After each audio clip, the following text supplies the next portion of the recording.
When the posterior tibialis tendon gets irritated, there's pain on the inside portion of the ankle and into the arch. Just like other tendinopathies, it's considered an overload condition, meaning that the loads placed on the tendon have exceeded what it can tolerate, and that leads to pain.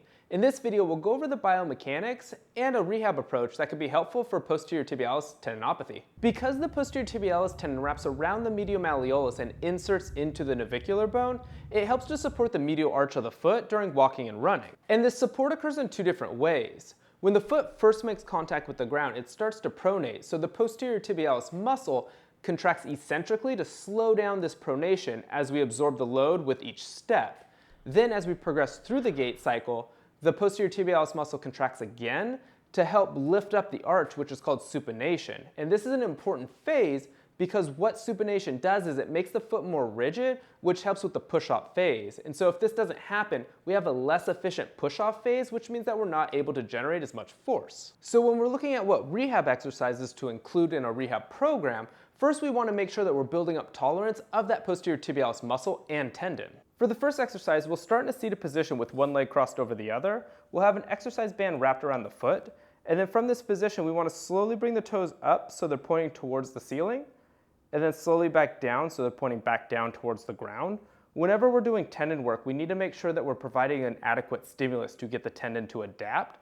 That means that we're going to have to slowly do the contraction. So it's typically a 3 to 4 second contraction up, and then a 3 to 4 second contraction back down to that original starting position. So it's actually a very slow muscle contraction, and that's because we need that time under tension. If we do the exercise too quickly, then the tendon might not adapt to the load, which kind of defeats the whole purpose. So for this next exercise, ideally we'll perform these on a slant board. If we don't have a slant board, then we can also do this on the flat ground, but with a little bit of a modification. And so what we'll do is that we'll stand on the slant board and then use the wall for balance and slowly do a heel raise, again over 3 to 4 seconds, and then slowly back down to that original starting position. The reason why the slant board is helpful is because it's trying to bring that foot into pronation. And so as we lift, we're actually lifting up that medial arch as we do the heel raise. And so if we don't have the slant board, all we'll do is we'll just bring the knee a little bit towards midline and then bring the knee out. So we'll just go, instead of straight up and down for a normal heel raise, we'll actually go at a little bit of a diagonal instead. And then along with some isolated strengthening for that tibialis posterior muscle, we want to do some strengthening for the smaller muscles of the foot, which will help to provide support for that tibialis posterior muscle. This first exercise is called short foot, and it's really just an exercise to start learning how to use those small muscles on the bottom of the foot. We're going to pretend that we have two different points here, one at the base of the heel and then one at the base of the big toe, and we want to try to get those 2 points close together. So if we look at pronation, those 2 points will be a little bit further away, versus if we supinate, then there's a little bit more of an arch here, and we can actually bring those 2 points together, which will further increase that arch. And so we just want to work on being able to contract those muscles to build that arch, and then hold this position. This next exercise is to help strengthen great toe flexion. Again, we'll be using an exercise band, and we'll have the exercise band anchored underneath our foot. We want to make sure that we're stepping on the band with our heel as well, so that way the band is nice and secure. We don't want it to move or to snap back at us while we're doing the exercise. And we'll use our hands to provide resistance at first. And so for this exercise, we want to slowly bring the big toe down towards the ground and then slowly back up, trying to actually get as much extension of that big toe as we can. So we're working it through that full range of motion.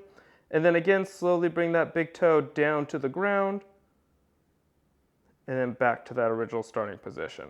Finally, we should look at the entire kinetic chain, and one area that is particularly important for the tibialis posterior muscle and the medial arch is the glutes. And this is because internal rotation of the leg will actually lead to pronation of the foot, which can make it more challenging for that tibialis posterior muscle to bring that foot into pronation during the gait cycle. The first exercise is a hip airplane. Not only is it a great exercise to start strengthening the hip, but it's also going to integrate some balance as well as using those small muscles on the bottom of the foot. So to begin with, we actually want to start in that short foot position, so that way we have that arch on the inside part.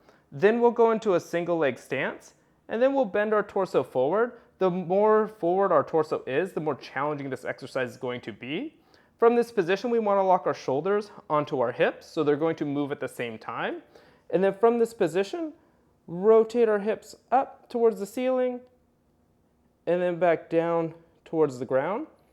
Again, we're trying to focus on moving the shoulders and the hips at the same time. And so this is a great exercise to strengthen the glutes on this stance leg, as well as working those small muscles on the bottom of the foot, as well as that posterior tibialis muscle as well. Then we can progress the challenge of the exercise by doing a kettlebell pass-off. So it's actually a very similar setup as the hip airplane.